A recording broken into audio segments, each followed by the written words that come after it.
Heard from a friend who heard from a friend. The tryouts are at Wrigley today. Went to the park, kind of a lark, just to see how I would play. Chased down some fly balls, snagged a few ground balls. Next thing they're looking my way. Making the team, well, is all well and good. What would my father now say? I said, Dad, I wanna play baseball. I play as good as those boys.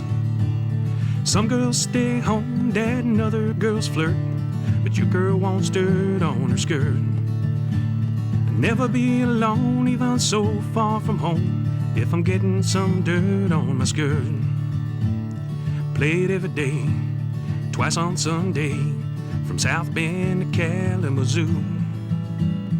Rode on the bus, through the heat and the dust. We did the best we could do. Hit a home run in Rockford, sprained an ankle in Springfield. Got my share of raspberries too. And when it all ended, I never did regret what I said to my father that day. Many years have passed since I batted last in that old field in Kalamazoo. Went on with my life, I had joys and I had strife, living like all people do. Then came the movie, attention came to me, league's popularity grew. Now young girls, well, they come up to me and say, how can I be like you? And I say to them, tell them you wanna play baseball. Tell them you'll play right alongside those boys. That some girls stay home and that other girls flirt, but some girls need dirt on their skirts. You'll never be alone when you're sliding into home and you're getting some dirt on your skirt.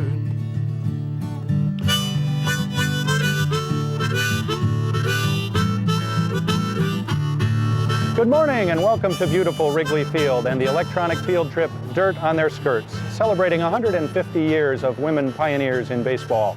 My name is Tim Wiles with the Baseball Hall of Fame in Cooperstown, New York, and I'm here to conduct the ceremonial first pitch today. We have two students from Lakeview High School in Chicago, Robert and Dee Dee, who will be throwing out first pitches to two ladies who played in the All-American Girls Professional Baseball League, Terry Donahue and Jane Moffitt, who has provided actual baseballs used in the league from her own collection for the first pitch. Let's go, folks, play ball!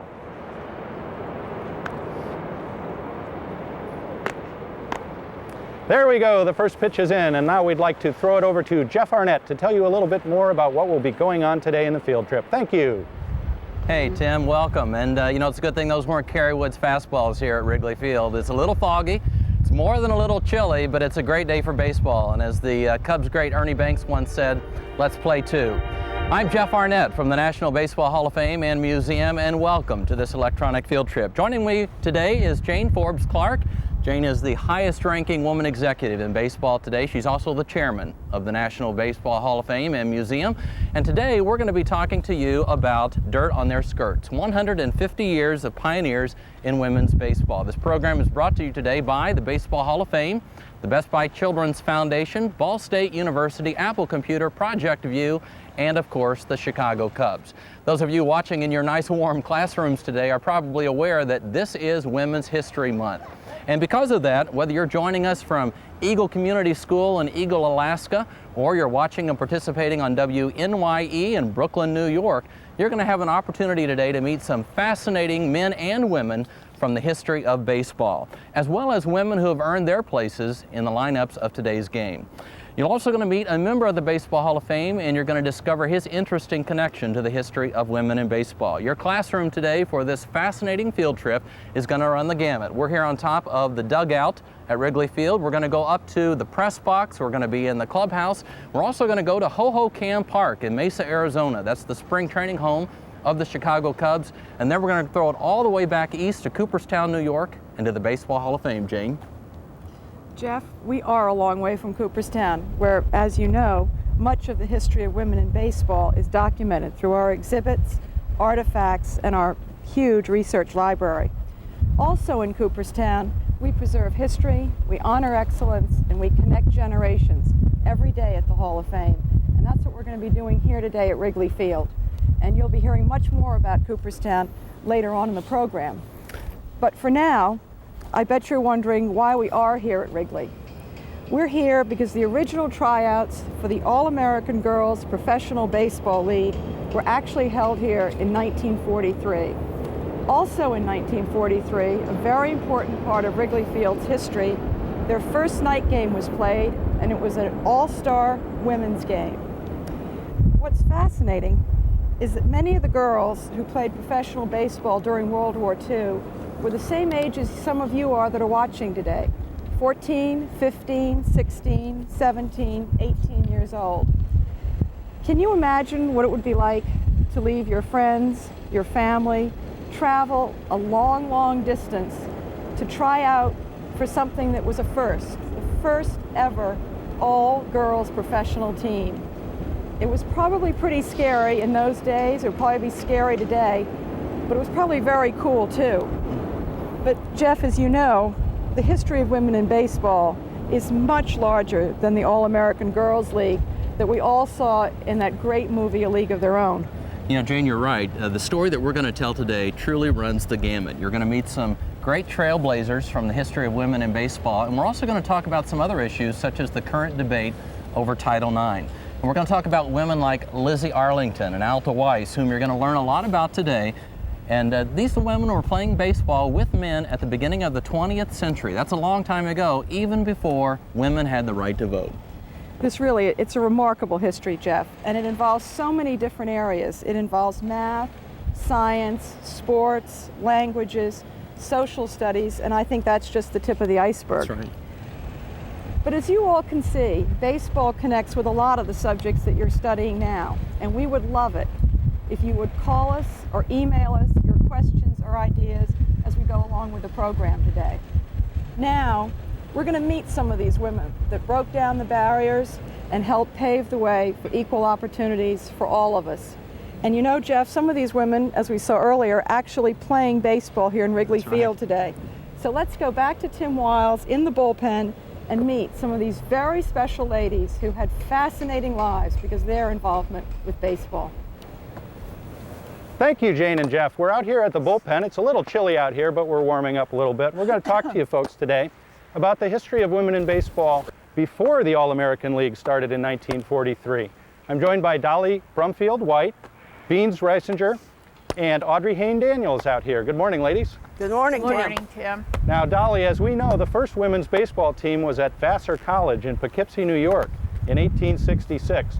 They were called the Resolutes because they were determined to play baseball. They were also determined to get a higher education. Vassar itself was only founded in 1861. Now, as a young lady, you were determined to play baseball and get a higher education, but the latter was a little harder than the former, right? It certainly was, Tim. It wasn't easy for a girl to get a college education back in those days. I know that when I was growing up in the 40s and 50s and wanted to go to college, I went to my dad and said, "Dad, I want a college education." He says, "We don't educate girls," and therefore he was not going to help. But because I was able to play in our league, I could save my money, and I did manage to get a college education. Went on to have a teaching career over 40 years. Thank you, Dr. White. You've got a PhD as well, right? Yes. Okay, great. Another guest that we have here is Beans Reisinger. Beans is from Oklahoma. And Beans, we're going to talk with you about another pioneer in women's baseball, a lady named Amanda Clement, who umpired out in Iowa, Nebraska, and South Dakota around the turn of the century. Beans, what can you tell us about Amanda? Well, what little bit I know about her, she was 16 when she first started umping her brother's games, and she was quite colorful. And then she went to another baseball game. The ump didn't show up, so she got to, they got her to ump. She was such a hit that it brought in crowds, and she had a job, and they started her at $25 a game. 25 bucks a game back around the turn of the century. That's still a pretty decent price for a sandlot game to umpire today. And Amanda Clement saved all that money, and she used it to put herself through college. So we've got a theme developing here. Also, we have Audrey Hayne-Daniels. Welcome, Audrey. Thanks, Tim. Audrey, you grew up out in Winnipeg, correct? Yes, I did. Now, you grew up out there. You played a little ball, right? Yes, I played in the amateur league in Winnipeg. We're going to have some questions. You played a little ball out there in Winnipeg, correct? Yes, I did. I played in the amateur league, the women's softball league there. So, and there were a lot of ladies playing back then, right? Oh yes, a lot of ladies. Women's softball was very serious in Western Canada. Okay, great. And we were going to talk with you a little bit about Alta Weiss from the Cleveland area. You now live in the Cleveland area. Yes, I do. Alta played around 1910 or so, and she was a pitcher. She had to have her own team assembled around her because there were no other women to play. So she played with and against men, and they'd get big crowds going of 10,000 people or so to watch her play.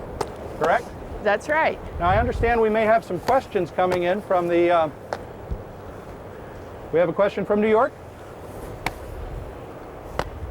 Hello? Brianna from New York, what's your question? My question is, who invented women's baseball?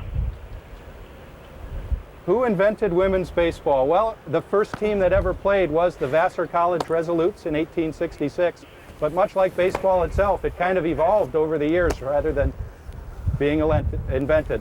The Women's League was started in 1943 by Phil Wrigley right here at Wrigley Field in Chicago.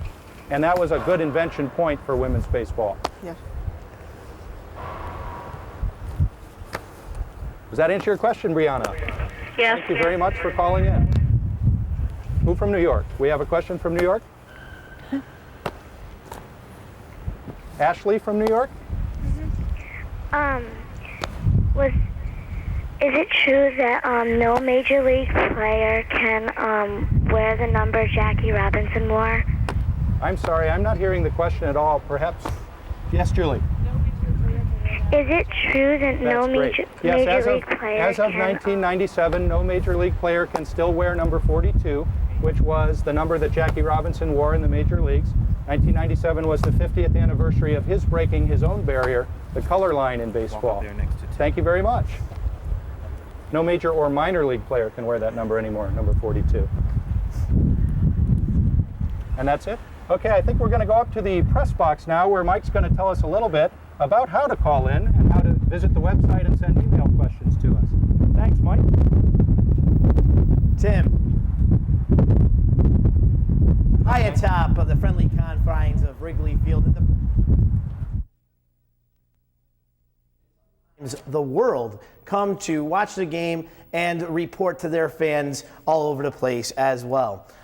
With me today, I want to introduce some of the fellows and some of my friends that are making this broadcast happen up here as well.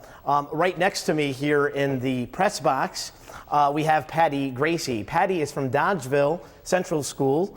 Patty, what kind of questions have been coming in so far? Thanks, Mike. We've got some great questions so far. We've heard from all across the country, lots of questions about the femininity of players, why that was emphasized. We've had people ask about if the men appreciated the style of baseball. So keep those questions coming. We've got a line to some of the ladies in the clubhouse, and we'll do the best we can to answer your questions. Thanks. Thank you. Yes, definitely keep those questions rolling. Also with me today from Dodgeville Central School, we have Marge Foreman. Marge, what lesson will you be doing later on today? I'll be doing the journal lesson. I'll be doing the lesson on writing a journal, and we're going to be constructing a suitcase. Excellent. That sounds great. We'll look forward to that later on. With me today here as well from Draper Middle School, Dale Wade Casey. Dale was the one that wrote the song in the intro of the program. Dale, what was your inspiration for that? The inspiration was the women, no question about it. They have a colorful story. It's an interesting story, and I just took their experiences and threw some notes behind it. Very easy thing to do. It was a fabulous song, Dale. Very good. Also from Dodgeville Central School, Diane Elander. Diane, could you tell us about your lesson you'll have later on today? Sure. Mike, today we're going to be doing the lesson Play Ball that's on the website, where we'll be comparing the different sizes of baseballs that the women used from 1943 to 1954. Great, Diane. Really looking forward to that. Excellent. We have a question from Matt from New York. Matt, go ahead with your question. Do you think that the women's baseball league was better than the men's baseball league? Why or why not? That would probably be a great question to send down to Jeff here on the field. Jeff, did you hear that question? Mike, if you could repeat that for us once again. We're here in the dugout with some ladies from the All-American Girls League. Okay. Do you think that the women's baseball league is better than the men's? Do we think that the women's baseball league is better than the men's? You know, let me introduce you to three ladies who can probably answer that question. We have Shirley Berkovich, then we're going to skip over here to Jean Sion, and then we're also joined by Helen Hannah Campbell, who was a chaperone in the league. So Shirley, Jean, and Helen, what do you think? Do you think the women's league was better than the men's league? Oh, I don't know that you could say it's better. I think you have to separate the two. There were the men, and then there were the women. Very good. Mike, we're going to go back to you in the press box now. Thanks for that question. Thank you so much, Jeff. Great question. Great question. And now we have Jeff from New York. Jeff? Dale. I'm sorry, Dale from New York. Dale, go ahead. Hi. I wanted to find out how come back at that time when I was around a little bit younger than these women that we didn't hear anything about all of this in the 50s, and that would have been great. I mean, I love baseball. Definitely, definitely. And that was in the 50s when I could have played. Excellent. Jeff, you want to take that one down there as well? Sure, Mike. We're happy to come back to the dugout. And the question was, Shirley, Jean, and Helen, why is it that back in the 1950s even, a lot of people didn't know or hear of the All-American Girls League? Helen? Probably because the war was over and they had an opportunity to go to the major league games. And the 12 years that we were in existence, we filled out the franchises in the small towns. With 4 gallons of gas a week, they couldn't travel very far. Okay, very good. We're going to go back to New York, and I think we have a question from Ashley. Ashley, what's your question? How did men treat women that played baseball? How did men treat women who played baseball? You know, that's something that we're going to get to a little bit later. But Helen, I know you and I talked about this yesterday, and you said it wasn't something that was necessarily smiled upon. Not really, because they didn't want to accept us. We were infringing on their territories. Okay, Helen, thank you very much. Any more questions this morning? All right, Mike, we're going to throw it back up to you in the press box here at Wrigley Field. All right, keep those questions coming in. We have the toll-free number on the bottom of the screen. Also on the bottom of the screen is a URL that you can electronically send your questions. I'd like to throw it right now to Diane up here to begin her activity. Diane, I see you have a lot of aluminum foil in front of your students. What are you planning with that? We sure do, Mike. From 1943 to 1954, the women actually used 6 different sizes of baseball. They started out with a regulation softball that was a 12-inch circumference, and by 1954 they were using a 9¼ inch circumference, which is a standard baseball. So the girls from Lakeview High School and I are going to use the aluminum foil to start making some baseballs. You should have a tape measure. If you don't, you can do what we're going to do. We have some string, and we're going to use our rulers and measure the circumferences, and we're going to start working on them. I'm going to give each one of the girls a circumference, and each one will make one of the 6 baseballs. Excellent. So let's just start with the aluminum foil. Why don't you cut your string, the length, Sierra? Okay, excellent, Diane. We're going to come back to that lesson later on today. Now we're going to send it down to Tim on the mound to learn more about the history of women in baseball. Hello and welcome again to the bullpen at Wrigley Field. It's a little chilly out here, and I am joined by 3 great figures in the story of women in baseball. I'd like to introduce first Danielle Stabinsky. Hi, Danielle. Hi. Danielle is an 8th grader who plays Babe Ruth League baseball with the boys in upstate New York. And Danielle, you're getting a first-hand lesson today in one of the drawbacks of the uniforms that they wore in the AAGPBL. And I think that our viewers can probably guess that it's a little bit cold out here. I'm also joined by Phil Niekro, a Hall of Fame pitcher who won over 300 games in the major leagues, 3 20-win seasons, 5 All-Star appearances, and 5 Golden Gloves. Good morning, Phil. Good morning, Frank. It's so cold, my mouth doesn't work anymore. And Phil, you're also here, of course, because you spent 4 years managing the Colorado Silver Bullets from 1994 to 1997, an all-women's team that played against all men's teams, and we'll be talking more about that in just a moment. We're also joined by Julie Croteau, who has a long and glorious history in women in baseball.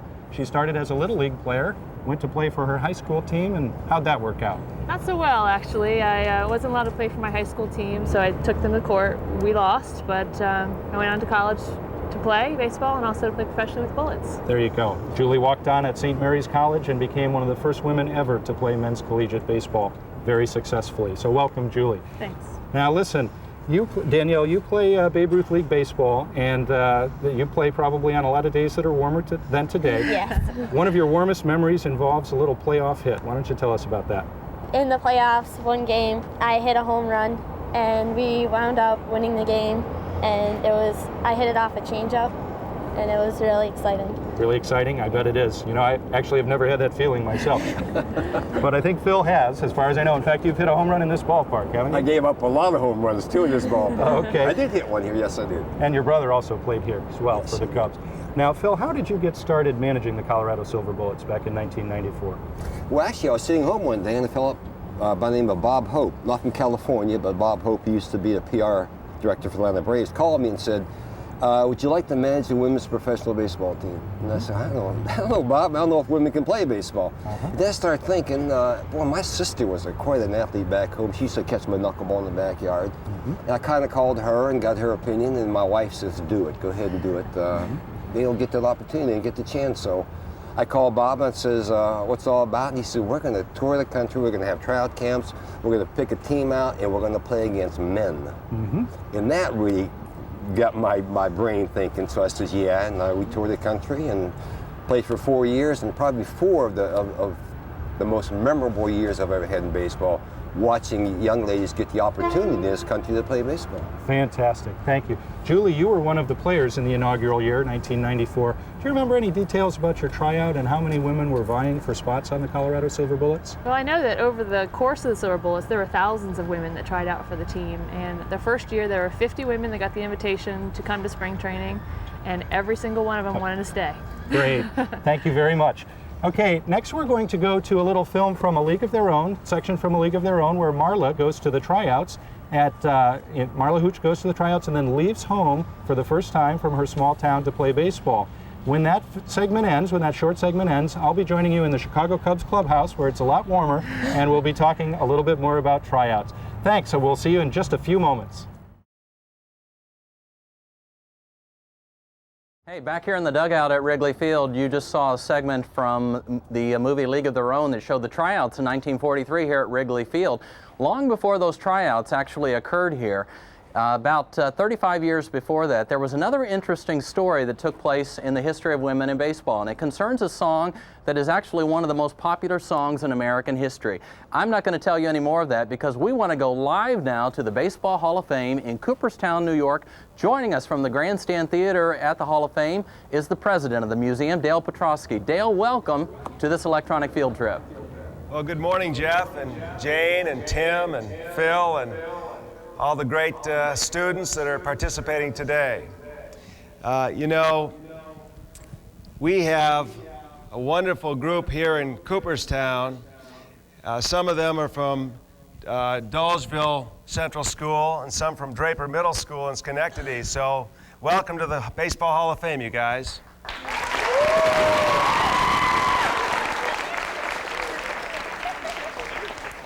I'm going to give everybody a little geography lesson. Cooperstown is 70 miles west of Albany, so if you go to your maps and look for the state capital of New York and find that little star, move it 70 miles west to Cooperstown, and you'll know where to come now. We'd love to have you in Cooperstown someday. We get about 350,000 visitors a year in Cooperstown, and they come here to learn a little bit about baseball history and a lot about American history because the game is so intertwined with baseball history.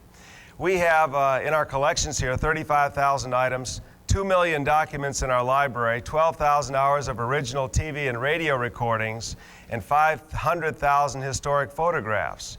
And a lot of people think we're just about Major League Baseball, but we're not. We're about the Negro Leagues, we're about Little League, we're about the minor leagues, and we're about women in baseball.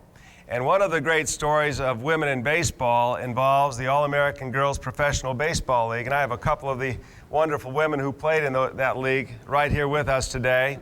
But one of the great untold stories about women in baseball involves a song that I'm sure you've all sung. It's the third most popular song in America today behind Happy Birthday and the Star-Spangled Banner. And the song is about a young Irish-American woman named Katie Casey. And this song was written in 1908 by a young vaudeville writer who was riding the brand new subway system in New York, was not a baseball fan, but looked out the window and saw a banner which said, "Baseball today at the Polo Grounds." And he thought, you know, baseball is so popular that if I could write a baseball song, it would sell and I could make some money. So for the next 20 minutes, he wrote a song that has become one of the most sung songs in America. It's sung at the ballpark every 7th inning stretch. And here's how it goes. Katie Casey was baseball mad, had the fever and had it bad, just to root for the hometown crew. Every cent Katie spent. On a Saturday, her young beau called to see if she'd like to go to see a show, but Miss Kate said no. I'll tell you what you can do. Take me out to the ball game, take me out to the crowd. Find me some peanuts and Cracker Jack. I don't care if I'd ever get back. Let me root for the home team. If they don't win, it's a shame.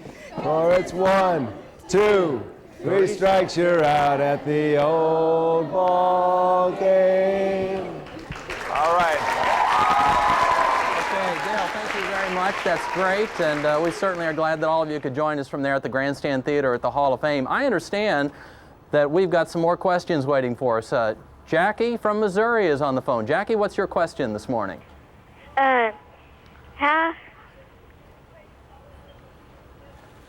How did playing baseball affect their personal lives? How did playing baseball affect your personal lives? Joining me here in the dugout again is Shirley Berkovich, Jean Sion, and Helen Hannah Campbell. And I'm going to ask Shirley and Jean if you can kind of tell us a little bit about that. How did baseball affect your personal lives back in those days? Well, it was a great experience for me. I was 16 years old, signed my first contract, so it gave me an opportunity to travel and be a part of an organized team. Okay, very good. Jean, any thoughts on that? Well, it made our lives much more fun. We enjoyed it. We were doing something that we had always dreamed of doing, and we loved it. Great. You know, Sebastian is on the phone from Indiana. Sebastian, what's your question of these fine ladies? Do you have any doubts about leaving your family and friends behind? Sebastian, could you say that once more for us? Did you have any doubts when you had to leave your family and friends behind? Sebastian, that's a great question. Did you have any doubts when you had to leave your families behind? Any thoughts on that, Jean? No, we didn't have any doubts because our families knew that this was our dream and they wanted us to do exactly what we wanted to do. They came to see us as often as possible, too. You know, ladies, back in those days, you really were breaking barriers. I mean, you were doing something that was brand new for that time, weren't you? That's true. Yes. Yeah, and I know, Sarah, you've got a question because the ladies had to stay with families during that time. So what's your thought on that? Jean, since you were doing something new and breaking barriers, how did the host families help you in playing the game? Well, you know, we did not stay all in one house when we played it at home. But the host families vied for having players, and they were just wonderful. We lived in homes with mothers, fathers, and children, and they took us right into their families. Thank you. Great question, Sarah, and good answer, Jean. I understand that we've got Batista from Pennsylvania on the line. Batista, what's your question this morning? My question is, was Babe Ruth the greatest baseball player who ever lived? Was Babe Ruth the greatest baseball player who ever lived? You know, he played during your era, Helen. What do you think? Well, that's debatable nowadays, but during our days it was probably true. And fortunately, I had a father who was a professional baseball player and was a teammate of Babe Ruth in the 18, 19, and 20 series. Your father played for the New York Yankees, Yes. is that right? That's right. A wonderful connection. I understand. You know, one of the other things that we really want to get at is a little bit earlier than the start of the league was in 1920. Something very special happened in 1920. Lance, I think you've got a question of Helen about that. Helen, what was it like as a child growing up knowing that women had just been given the right to vote? Well, I was a little too young to appreciate that fact, but as I grew older, I was most appreciative of it. And it wasn't too long after that that I had a chance to vote for the first time, and I haven't missed a voting since. Yes. So women were able to vote for the very first time That's right. in 1920 when the 19th Amendment was passed. Good question, Lance. I think we've got another question on the line, and I understand Joe is waiting from New York. Is that correct? Yes. Go ahead, Joe. How did the woman stay in shape? How did the woman stay in shape? How did the women stay in shape? You know, physical fitness was a very important part of the game back then. Jean and Shirley, you were both very active players. Any thoughts on what you did for conditioning in those days? Well, we got plenty of sleep. We ate well. We worked out. We kept regular hours, and we did not weight train in those days. That came on later, even in the major leagues. But we did get plenty of exercise. Shirley? Yes, that's true. We were very, I think we were young, so we were very active, and it was a great experience. You played hard. We played hard. You were doing something that was very different in those days, and that was, of course, in 1943 when the league began. Only 4 years later, something happened in 1947. Sarah, do you remember what that was? Yes, Jackie Robinson broke the color barrier. Jackie Robinson broke the color barrier. And we've got an interesting clip from the movie A League of Their Own. This is a scene that probably many of you are familiar with. We're going to go to that right now. Right here. A African-American lady who was watching the game along the sidelines picked up an errant ball and threw it forcibly back into the infield. Obviously, she was very adept at playing the game. Interestingly enough, though, African-American women really were not present in the All-American Girls Professional Baseball League. Lance, I think you've got a question of Jean. Helen, how come there weren't any African-American women who played in the league? Well, you know, Lance, I've asked myself that in past years. I'm the liaison between the Players Association and the website, the All-American Girls Baseball League website, and we get that question often. And it's jogged me to wonder what happened in the administrative levels of our league. We didn't know. We were playing the game, but there were no African-American players. We don't know if they ever tried out, and I would like to be able to ask those administrators that to this day. Thank you. Okay, Sarah, what about your question? Shirley, did you ever give it a thought to why African American women didn't play in the league? No, I didn't, and I don't think anybody did. We were just there, and we figured that whoever was signing up girls would sign up the best ball players. So Okay. it was never an issue with anyone in the league, the girls. All right, Shirley, thank you. Jean, everybody, for all of your answers. I understand that we've got someone back in the Grandstand Theater at the Baseball Hall of Fame who has a question for us this morning. I'm Connor Daly from Draper Middle School. What was it like traveling from game to game?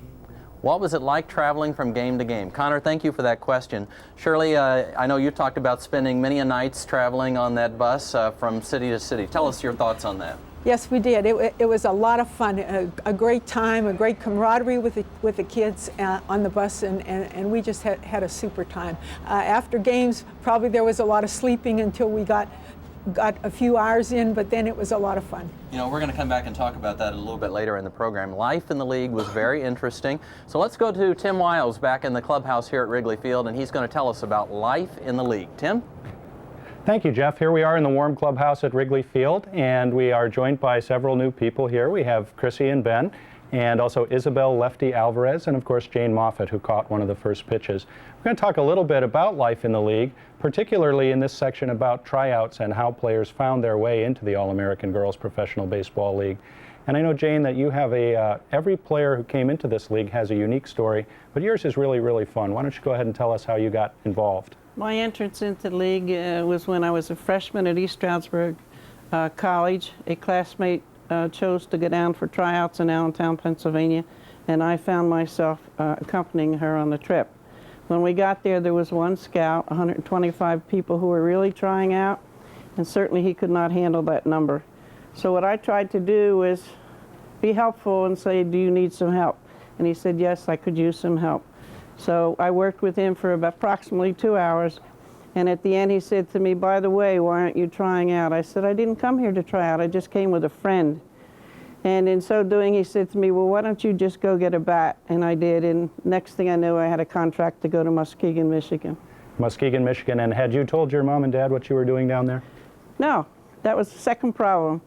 What happened was I went on my own because my parents trusted me when I went to college to make smart decisions. And so I said, well, let's see, my dad would always support me 100% in anything I did in athletics, so I figured he was my #1 target. So I took 50, 60 cents with me, went to the one public telephone that happened to be in the college, and we only had one. And I said, Dad, I have a problem I have to explain to you. And he listened and he said, well, go for it. And I said, now what do I do? I know my mother's in the back. And I said, Dad, I'm running out of change. Did you do me a favor and talk to Mom and tell her what I did? And he said, okay, I'll take care of it. Great. Great. Thank you, Jane. Now we have a question from Evelyn in Cooperstown, New York, and this is for Phil and Julie out in the bullpen.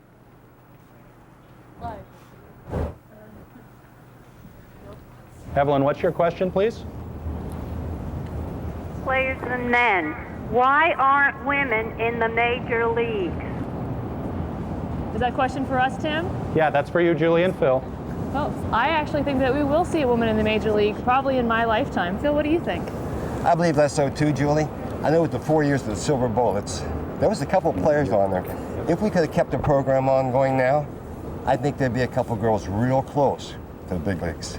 And there have actually been 4 women in the modern era who have played professionally on men's teams, so I think that we're close. My guess would be probably a second baseman, maybe a pitcher, maybe a knuckleballer. Maybe. Back to you. Thanks, Phil and Julie. We're back in the clubhouse, and we're going to talk a little bit with Isabel Lefty Alvarez, one of the players from Cuba in the league. Chrissy, you have a question for Lefty.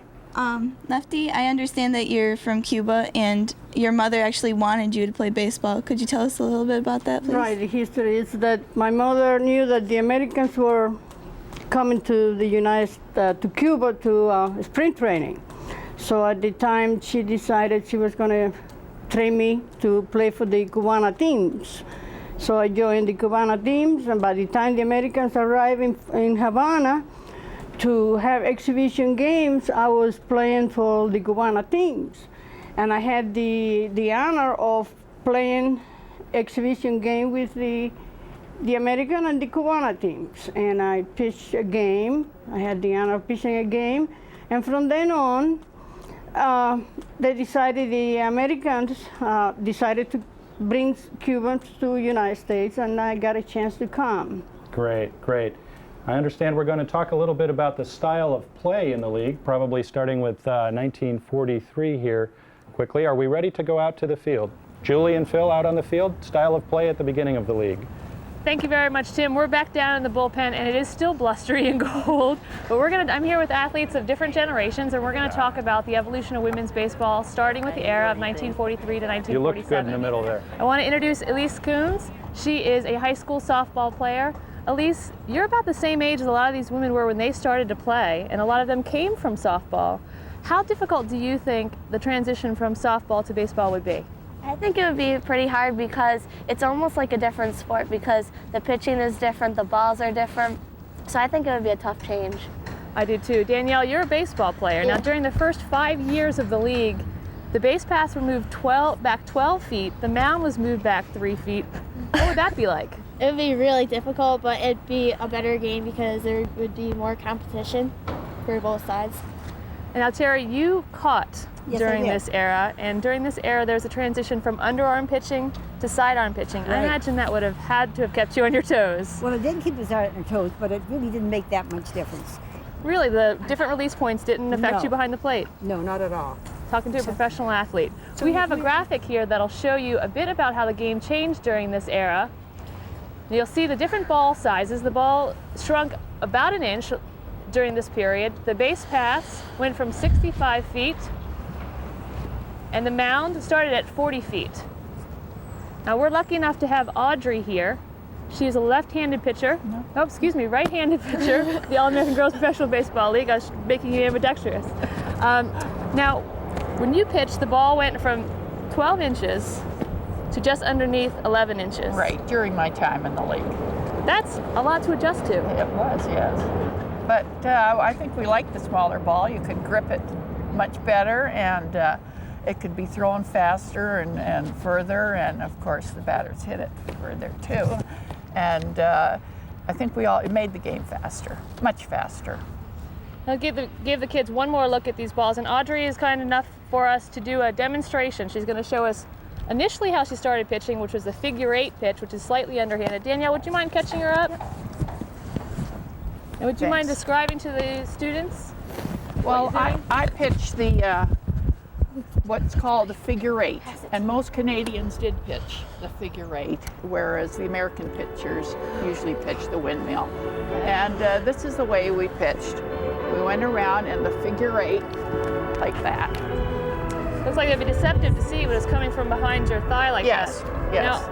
Now Audrey's going to show us the sidearm pitching, which from the years 1946 to 47 is when the league transitioned to sidearm pitching. I think we have a graphic that shows a picture of you when you were a player.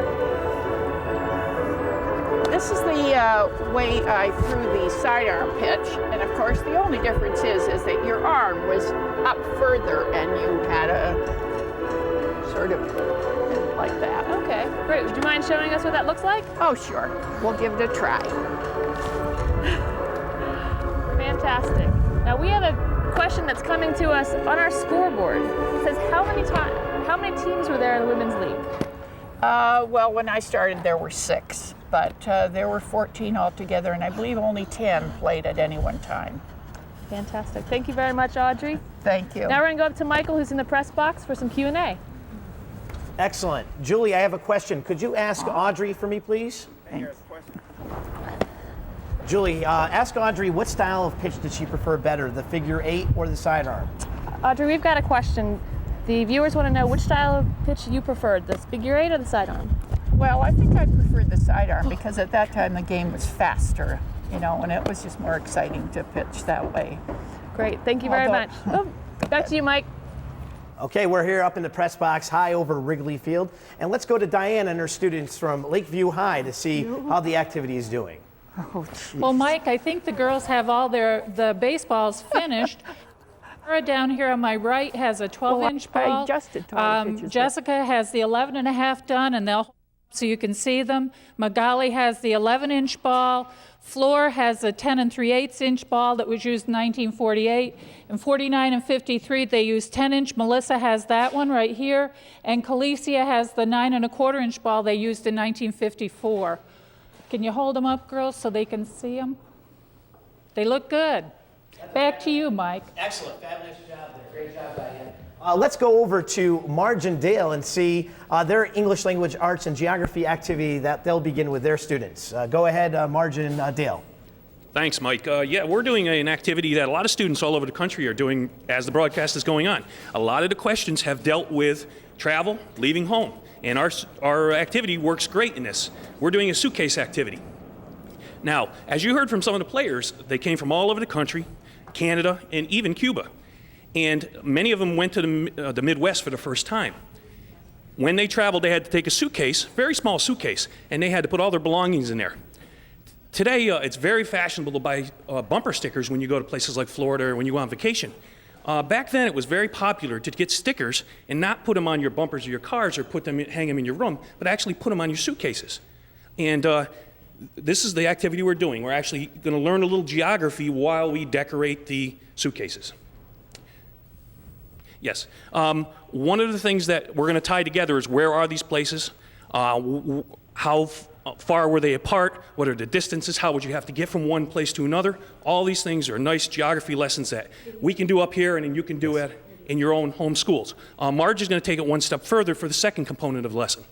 One of the first items that would have been packed would have been the ladies' journals. And in their journal, they would have recorded their feelings when they were going to leave home. They would have probably recorded what they might pack in their suitcase, and as you can see, they're not very big.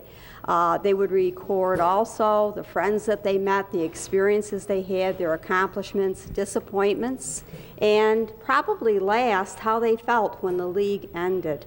So as we construct our suitcases today and decorate them, we're going to be thinking about what we might pack in our suitcase if we were to head out on our own today. Oh, great. Marge, Dale, we're going to look forward to coming back to you later on to see how the students are doing with that. Some great experiences for the women in the All-American Girls Professional Baseball League. Travel was a great one. Playing ball with their fellow friends and maybe adversaries as well. Let's go to a video clip from the movie A League of Their Own on another experience that they had with Charm School. Gracefully and grandly. gracefully and grandly, gracefully and grandly. Welcome back to the Cubs Clubhouse at Wrigley Field, where that's probably the first time that's ever been done. We're joined by Heather Hands and also by Bud Daniels, Audrey Daniels' husband, down at the end of the row here. And we're going to talk a little bit about Charm School. We actually hired a Charm School here in Chicago yesterday, and they came to Wrigley Field and put our local students through a few Charm School lessons. Heather, how was that for you? I realized that all these years I've been doing everything wrong. That's great. Now, we're going to actually show video that we took at the Charm School, and we're going to have Heather and Ben tell us a little bit about what that experience was like. What was it like for you? What are we seeing here on the screen? She's just asking us questions on what we knew and what we had known. Here, we're learning how to walk again. How to walk? Yeah. How to walk better, I guess, huh? Yeah. We are trying to accept an Academy Award properly and just do it with ease, I guess. Ben, what did you think as a boy going through the Charm School? Did you learn anything? Did you have to transfer that over into your own experience? Like in this right here, we're trying to sit. It's a little bit different. I couldn't get used to it, but I don't know. Thank you.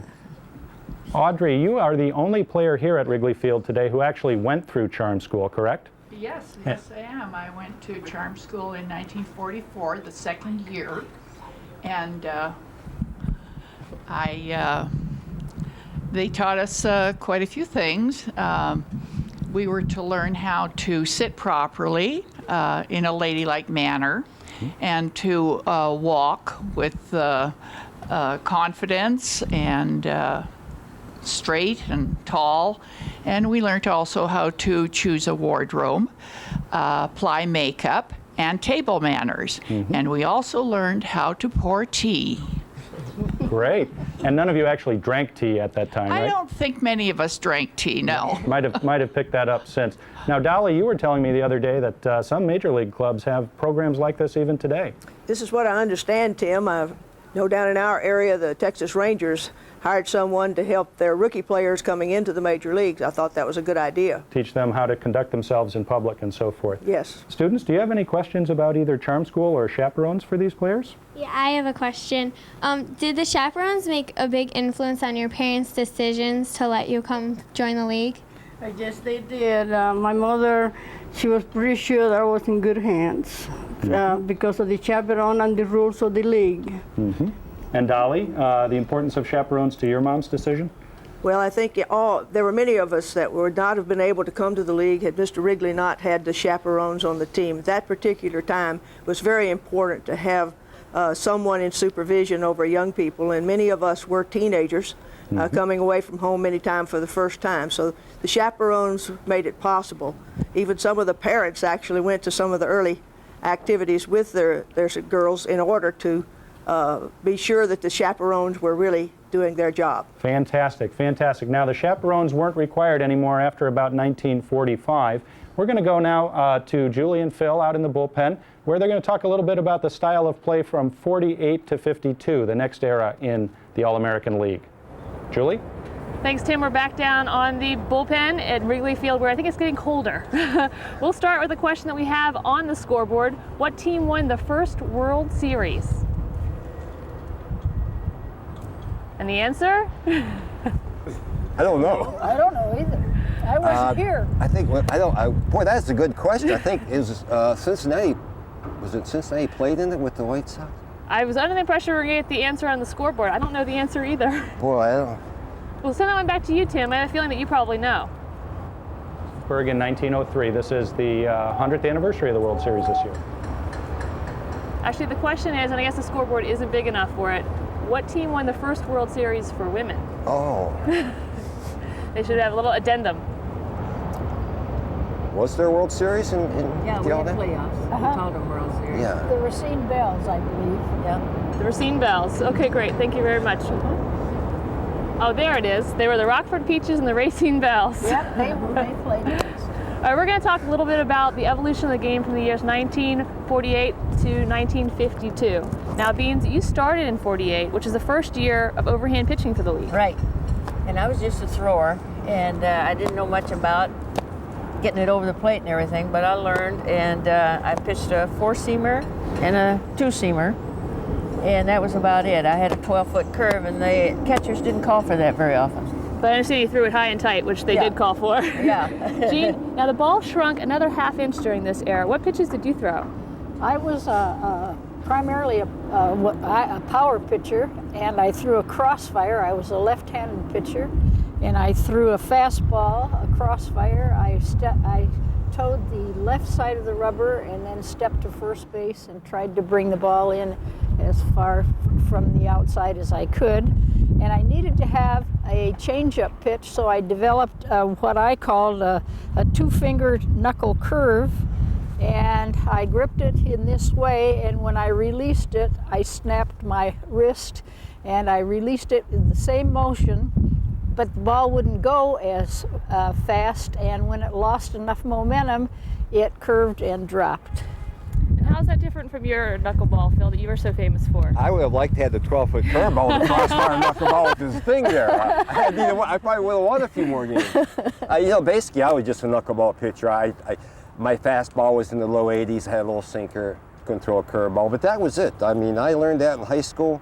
I went to a tryout camp, and that was the only thing that got me through 23 years in the big leagues and 5 in the minor leagues. If it wasn't for that, I'd probably be back in Ohio working in the coal mine. So my dad did very well in the backyard teaching me this, and that's my whole life. My whole career was the knuckleball. And it was a good career. Well, Yes, you. it was. You mentioned your dad, you mentioned your family in the backyard, and I know it's something that you and I had talked about as well, Beans, that during my generation, we grew up playing Little League and sort of organized baseball, but there was more baseball in the backyards with your families. Oh, yeah. Oh, yeah. On Sundays, that was all we had to do out in the rural area, and my dad and my uncles were all sandlot ball players, and we had our field out in the cow pasture, and we played that as a Sunday afternoon pastime. And tell us about Team Necro. Yeah, it was Team Necro. My mother, my father taught me knuckleball. My sister Phyllis sat in the backyard and caught it. My brother Joe, which is 5 years younger than me, was catching the balls that my sister might miss. And the Necro family was just knuckleballs. When you drove by the Necro house in Lansing, Ohio, someone was back there throwing knuckleballs or hitting balls in the creek down there. It was all down there getting wet. But if it wasn't for my closest in my family and my dad, my sister, my brother, and my mom wait until it got dark and fixed a good Polish dinner, and we went up there and ate, I would have never got to the big leagues. But You did. That's what counts. Yeah, for Great. sure. Thank you guys very much. Okay, we are. I believe we're going to go back to the dugout. To Jeff in the dugout. With Thank Jeff. you, Phil. Hey guys, we're actually just outside the dugout. We've moved up into the stands right now. And joining me is Helen Hannah Campbell, who you met earlier. Elise is back with us again. We've got Shirley Berkowitz and Terry Donahue. One of the things we really would like to talk to you a little bit about is what it was like to travel in the league. Now, Elise, you traveled with us from New York here to Chicago. Was that your first time on an airplane? Yeah. It was your first time on an airplane. And Elise, do you think that it was a similar experience for the women who were traveling back in the 40s? I do, because they had to leave their parents also. Yeah, a little bit frightening, isn't it? Yeah. I know you've got a question of the ladies that you want to ask. Yeah. Helen, what was it like traveling with the team as a chaperone? Well, it was a 24-hour-a-day job, but it was fun because we had a great company. Yeah, it was going, wasn't it? And I wasn't Something even. that they loved to do, and their spirit was win, win, win. It's great. Shirley, you were talking earlier when we were over in the dugout about those all-night bus trips. What do you remember about that? Yeah, they were a lot of fun. I mean, we had some great times on the bus, even though we were tired, probably maybe after a doubleheader or something, going back to another city. But gee, it was just so much fun being together. You know, the fog is starting to roll in here at Wrigley Field, Terry, and we're all huddled here close together. The teamwork in those days was probably very similar. You guys really stuck together, didn't you? We did. We were all young, and we sort of grew up together, and we had a great time. And ladies, I'd like to know, what are your recollections of the victory song? That's something that you're all going to sing for us later. But in the movie, we heard them singing the song on the bus and then at the reunion. What do you first remember about the victory song? Well, I came to the league in *46, and I've always just heard it, and I thought it was great. Loved it. Great. Helen, Shirley, any thoughts on that? Well, the reason it meant so much to us was because the girls in the league wrote it. And so we had that to fall back on, and they used situations and examples that they explained in the words. All right, very good. So we've talked about teamwork and camaraderie here just outside the dugout at Wrigley Field, and we're going to go back up to the press box where Mike Gutschel is going to join us. Mike? Hi, thank you. Just checking back with one of our members of the Bank of Experts, and we have a ton of questions coming in. So if we don't get to your question answered online by the end of the program, we're going to get to it afterwards, so it will be answered. And if you're asking any questions and you're on the phone with us, if you can make sure your set is turned down, it'll be easier for you to hear us when you ask the question. Let's go to Marge and Dale and see how the students are doing with the suitcase activity. Marge, Dale? Thanks, Mike. Things are going very well up here. I have the students from Westview High School, and we're putting cities and labeling cities and putting them right on the suitcase. I have Nicole and Chris. Nicole, have you ever traveled to 26,000 miles in one summer? One of the women that I met in the last couple of days said she did that. Have you ever traveled a long distance or to a lot of cities in one summer? No, I haven't. Do you think that would be an interesting experience? Yeah, I think it'd be pretty interesting to see. Absolutely. We're moving right along. We got our maps here, as you might be able to see, and we're progressing very, very well. Marge, how's things going down there? Sophie and Charisma are so busy. Charisma's making decals for the suitcase, but Sophie is writing in her journal. So let's see what Sophie's written so far. Sophie's from Lakeview. Okay. I'm looking at this suitcase, trying to figure out exactly what I'm going to put in it. All the things I plan on bringing along are not going to fit.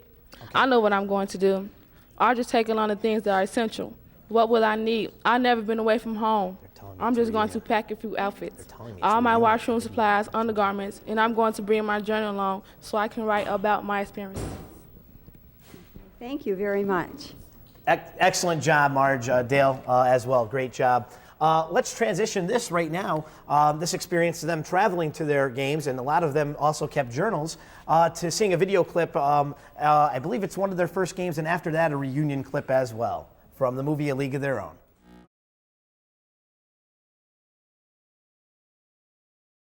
Hi, welcome again to the clubhouse, and we're going to talk a little bit about uniforms here in the clubhouse. But first I want to let everyone know in the audience nationwide that we're having a little bit of technical difficulty. We haven't taken a phone call in a little while.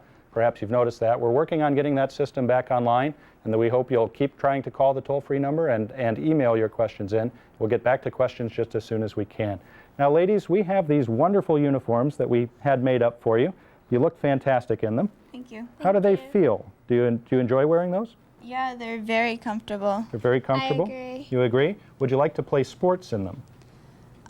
I wouldn't mind. Actually, the only problem I would have would be sliding. Sliding? Mm-hmm. Sliding would be one of the big problems in these. Injuries called raspberries or strawberries that come to people who slide even when they're wearing baseball pants.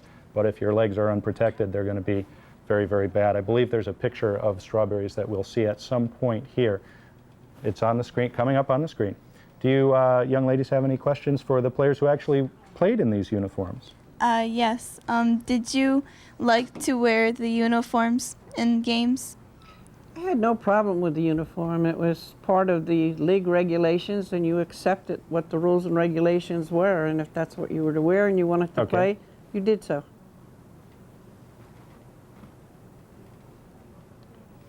Okay. Amber from Indiana, we have a question from Amber. And the question is, was there a lot of controversy, ladies, when the league first started? Well, Dolly was probably better at point than I to answer that. I did not join the league until it was in operation for 6 years, so I was a rookie in 1949. Okay. I came in 1947, and as far as any controversy in the early years, neither of us can address that particular point. But once I was in the league, where I played for 7 years, I don't recall any major controversies, no. Okay, great. Thanks. One thing we're going to do in here is we've brought a trunk of artifacts from the Baseball Hall of Fame. So we're all going to put on our white gloves here. Whenever we handle artifacts at the Hall of Fame, we put on white gloves to protect the artifacts from the skin oil that we all have in our skin. And we're going to have our young ladies take a look at some of the material in here, in the suitcase. There we go. You want to step forward, Chrissy, and let's see what this is here. Okay, this is a Grand Rapids Chicks hat that was worn by Renee Youngberg in 1953 and 1954. That's kind of an interesting story behind this hat. It was hastily made. The clubhouse, we're in a clubhouse now, the clubhouse for the Grand Rapids Chicks burned down, and they had to put together new uniforms very quickly. So that's a hat that was worn by Renee Youngberg. Heather, would you step forward and show us this glove? This is a first baseman's mitt that was used by Vivian Kellogg of the Fort Wayne Daisies. And as perhaps you can see, I don't know how, yeah, we're getting tight on that glove. There's a big hole in this glove, folks. Looks like a ball could get right through there. Like many players, Vivian was very attached to her glove, very sentimental and almost superstitious about her glove. So she kept repairing it all the time, to the point that the league finally made a rule that her glove was illegal. It was a very specific rule. Thank you, Heather. Okay. And let's see here, Chrissy, why don't we each take a pennant here, both Chrissy and Heather. There you go. We have pennants from the Colorado Silver Bullets and the Springfield Sallies. These are both in the collection of the National Baseball Hall of Fame. There are a couple of interesting things that unite these teams that were 40 or 50 years apart. One of them is that neither team had a home stadium. They were both touring teams that played all around the country. Now, Jane, you were a member of the Springfield Sallies, correct? Yes, I was. I joined the Sallies in 1949. We initiated the traveling team directly from Chicago. We held tryouts here for 2 weeks and left. And we traveled for 26,000 miles over the summer. Great. So was it difficult to be on the road all that time without ever stopping at home? Well, we certainly learned to accept each other and various personalities and cultures, but it was not difficult in any way. It was not difficult. Wonderful. Now, the Silver Bullets also were a team without a home stadium. They barnstormed is the word that we use. We're going to take it out to Julie on the field. Julie can tell us about baseball from 1952 to the present. Hey, Julie. Thanks, Tim. And one of the things we do know about the uniforms is that they were designed for summer and not for chilly days in March. But we're here to talk about 1952 and beyond. And I want to start with Beans. By 1954, the girls were playing regulation baseball. The baseballs were 9 1/4 inch. You were pitching 60 feet 6 inches. Yes. The only difference was that the base paths were 85 feet instead of 90. That's right. Now tell us a little bit about that final year in the league. Well, it was the year that we had the worst team. But anyway, we made it through, and we were hoping for another year. But anyway, we didn't make it. But it was really wonderful playing. And why did the league shut down? Why did it stop in 1954? Because of the war was over. There was no gasoline rationing, and people had cottages, and TV came into it. Well, yeah. Before it did close down, what the women did is they proved that girls had the strength to play regulation baseball. Right. There was sort of a dead era for a while until the 1970s when girls were starting to play Little League. Right. Before 1974, girls that wanted to play Little League couldn't. So until 1974, President Ford said that you got to let these girls play, and they filed 60 lawsuits against the league. Wow, and you played Little League yourself, right? Yes. What position? First base. Okay. So then after Little League, 40 years after the All-American Girls Professional Baseball League closed down, the Silver Bullets took over in 1994, and they played through 1997 against men, right, Phil? That's exactly right, Julie. We started that program. I'm sad to see it left. In fact, I'm still looking for a sponsor to get ladies like this back out in the field, but it was an absolutely great program. It took us a couple years to make the transition from softball, which most of our players were, into the game of baseball. In fact, I think the first year we won, 5 or 6 games out of like 50. Yeah, won maybe 8 the next year. In the 4th year, we had a winning season. So it took them a little while to make that adjustment, but I'm telling you what, I was very, very impressed, as you know, Julie, with the caliber of baseball that these young ladies can play if they get the opportunity. And you know, I hope y'all get that chance like Julie did. So do I. And I couldn't agree with you more about that. And I think that the true travesty in women's baseball is that they haven't had the consistent leagues throughout the years. Right. Danielle, you play today. Yeah. Tell us a little bit about what it's like for girls and women who want to play baseball now. They have every opportunity, and I've learned that there are organized teams in 7 countries, and 23 are in the United States. And there are some girls in my league that I play with, and they're pretty good. And they are, yeah, they are. And there are tens of thousands playing Little League. And that's where we are today. That brings us up to date. At 2003, we have a question.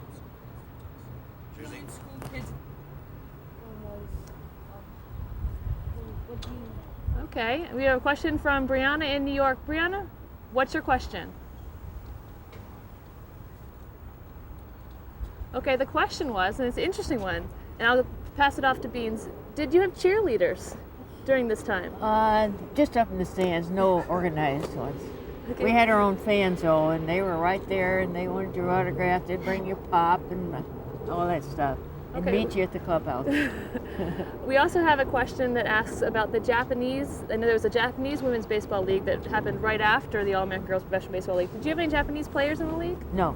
No. No, and I never heard of it. But Julie, when we were in our tryout camps, we had young ladies from Japan that came over and tried to make the silver bulls. I think we had one or two from Canada. So the word was around the whole, not just USA, but the world, that there's women's baseball going in the United States. And we had some tryouts, and they were pretty good. We didn't keep them. A couple had bad arms, but very qualified to play the game. Well, it shows that the world's getting smaller. Yes. I think we have one last question for you, Beans. They wanted to know, did the guys get mad that you were playing? No, I came in 1948, and that was all over, and we had wonderful fans, and a lot of them were male and young boys. And to this day in Grand Rapids, Michigan, I see somebody and they'll recognize me, and they'll say, "Oh, my dad brought me to see you back when you played ball." That's gotta feel good. Well, thank you guys very much. Now we're gonna go to Jeff, who's in the stands. Hey, Julie, thank you very much. We're along the left field stands here at Wrigley Field, and joining me once again is Lance, Jean, and Shirley. Julie and Phil were just talking about the final years of the league. The league actually ended in 1954, and I'm sure that that held some very bittersweet memories for all of you. And Shirley, what were your feelings and thoughts when the league ended in 1954? Well, it depended upon the individual. I had played 10 years, and I had really played enough. I had torn my rotator cuff the year before, and the last year was not a particularly good year. So I was ready to go on to other things. I'd earned my degree, a teaching degree, and I was ready to go on to teaching. But I really felt sad for some of those who had just come into the league. And Shirley, also, what were your feelings and thoughts? Well, I was devastated. I just could not believe that my career was over at 17 years old. I went into the league when I was 16, so I had a short career there, and I just could not believe that I was going to have to do something else other than play baseball. Now, in 1982, after the league had been disbanded, I guess, for about 28 years, you began reunions, and I'm sure that must have been a lot of fun. Shirley and Jean, what were your feelings and thoughts when you came to your reunions? Well, I went to the first reunion in 1982, and it was a wonderful thing. We had stopped playing in '54, and we all went our own directions. And June Peppas, a former player, decided that we should all get together, and she initiated the contacts for the reunion. And when we got into Chicago and saw one another again, it was a wonderful time. Okay. And Shirley also? Yeah, me too. Our reunions are very emotional.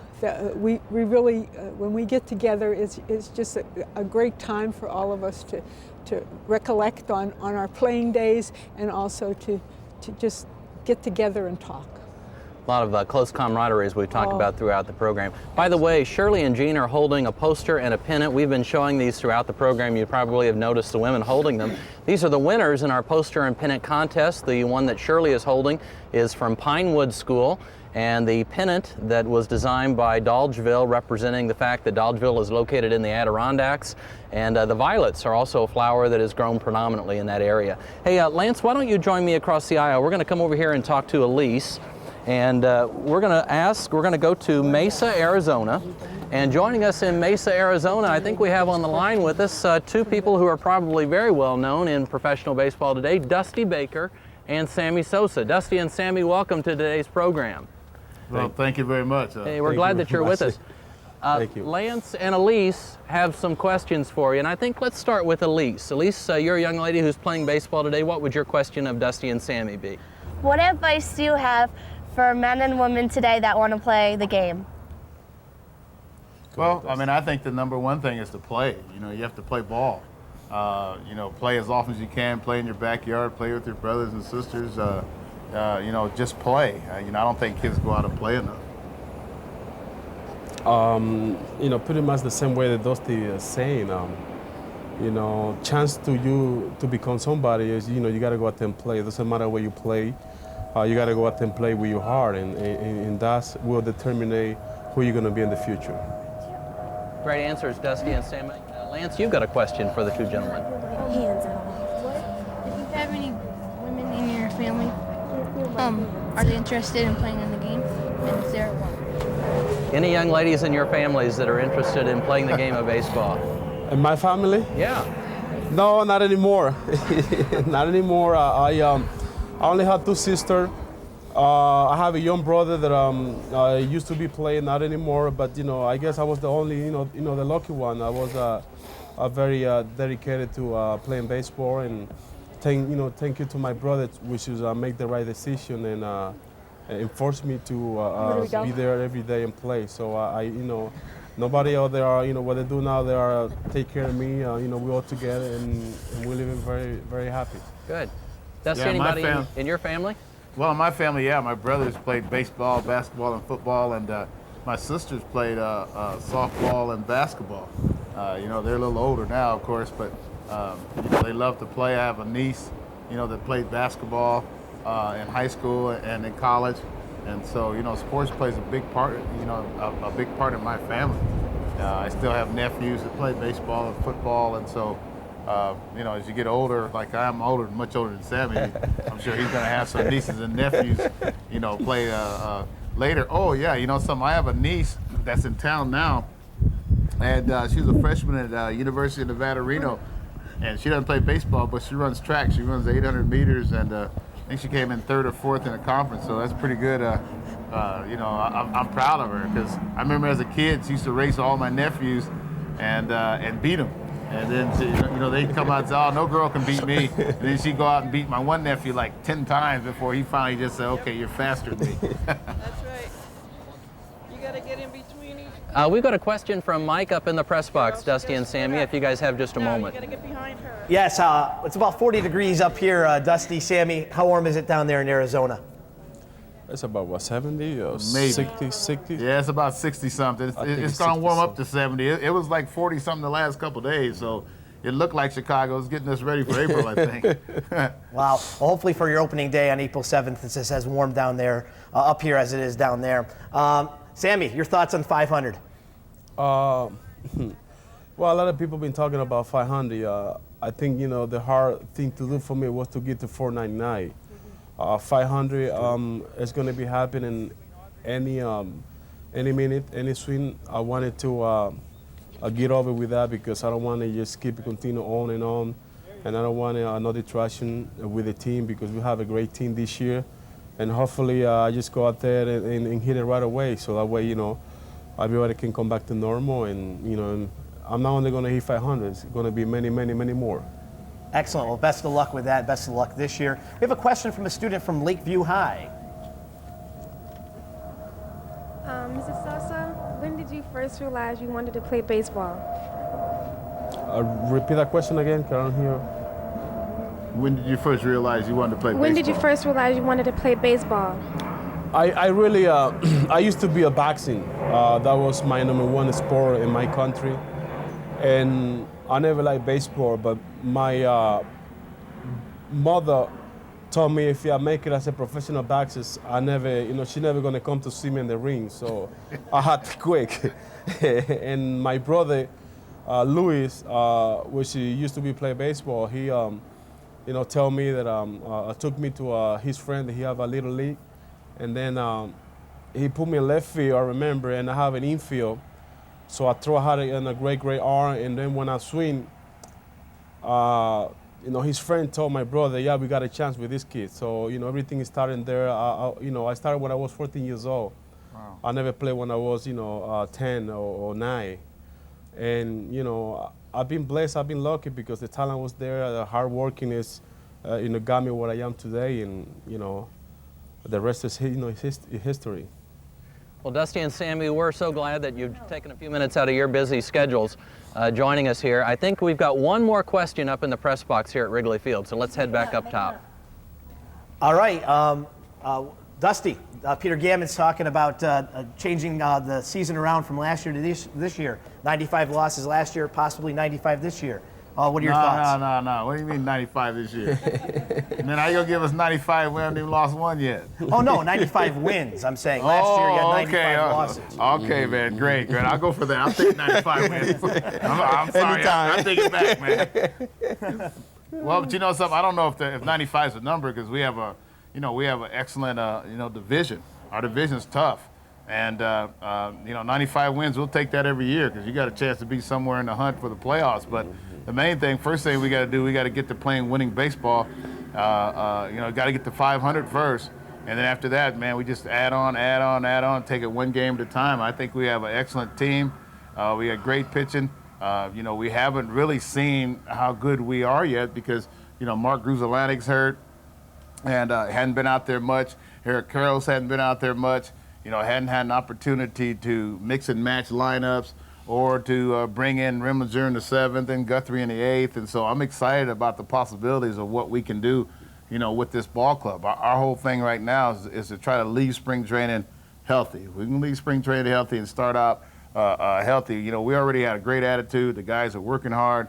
And, last year it just seems like a faint memory and a dream that never happened. So, we're starting all over. I'm really looking forward to winning my first game, hopefully opening day, with the Cubs against the Mets the same way I won the first game that I remember 10 years ago against the St. Louis Cardinals when I was with the Giants. So, we're looking forward to opening day, but we still got a little more work to do down here. Well, Dusty and Sammy, thanks for joining us from nice, warm, sunny Mesa. I tell you, we're pretty chilly right here in the stands at Wrigley Field, so we hope you guys will come back soon and bring some warm weather with you. Thanks again for taking time out of your spring training to join us this morning. Best of luck to you this year. Thank you. Thank you. Hey, I understand that we've got someone on the phone with us right now, Dottie Klugel. Dottie, are you there? I am. Hey, Dottie, thank you very much for joining us. You're with us today because the next electronic field trip in this exciting series is going to be from Belize in May. Don't we wish it were as warm now as it will be in Belize for you, I think, on May the 13th and the 15th. Dottie, you're going to be doing 2 programs there, and I understand one of them is about mangroves. What is a mangrove? That's a great question. Mangroves are tropical trees that live in the tropical communities around the world, and they are able to live in places where other trees can't because they can withstand the salt and the incoming tides of those areas. So mangrove actually explains a whole group of trees that can live in a certain place that other trees can't. And can you tell me, Dottie, what kind of animals live in a mangrove? There are lots of animals and plants, other kinds of plants that live in these mangrove communities.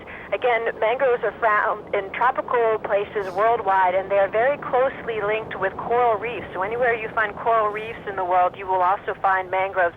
And many of the animals that live in coral reefs start their lives in the mangroves. So lots of fish species can be found there, but also there are lots of turtle species that are found in these mangrove communities. Sea turtles, for example. The turtles that live strictly in the oceans will start their lives in the mangroves, and they can find food and they can find shelter in these mangroves.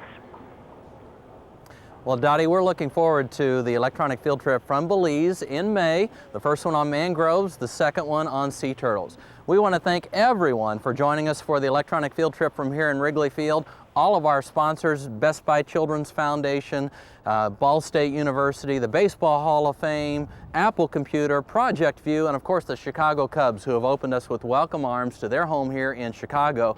You know, it's time for me to start cleaning up here at the ballpark, and we've got some women down on the field who are going to perform for you the victory song that you've heard so much about during the program. We're going to go down to Audrey Daniels, who's going to start the ladies off to end our program. Thanks again, everybody, for joining us from Chicago, and we'll see you again sometime soon. Take care.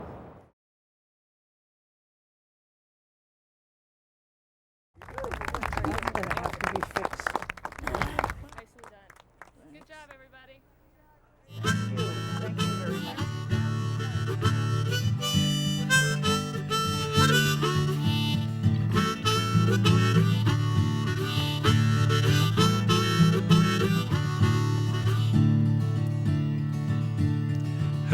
from a friend who heard from a friend. The tryouts are at Wrigley today. Went to the park, kind of a lark, just to see how I would play. Chased down some fly balls, snagged a few ground balls. Next thing they're looking my way. Making the team, well, is all well and good. What would my father now say? I said, Dad, I wanna play baseball. I play as good as those boys. Some girls stay home, Dad, and other girls flirt, but your girl wants dirt on her skirt. Never be alone, even so far from home, if I'm getting some dirt on my skirt. Gotta get some dirt on my skirt. Played every day, twice on Sunday, from South Bend to Kalamazoo. Rode on the bus, through the heat and the dust, we did the best we could do. Hit a home run in Rockford, sprained an ankle in Springfield, got my share of raspberries too. And when it all ended, I never did regret what I said to my father that day. I said, Dad, I wanna play baseball. I play as good as those boys. Some girls stay home, Dad, and other girls flirt, but your girl wants dirt on her skirt.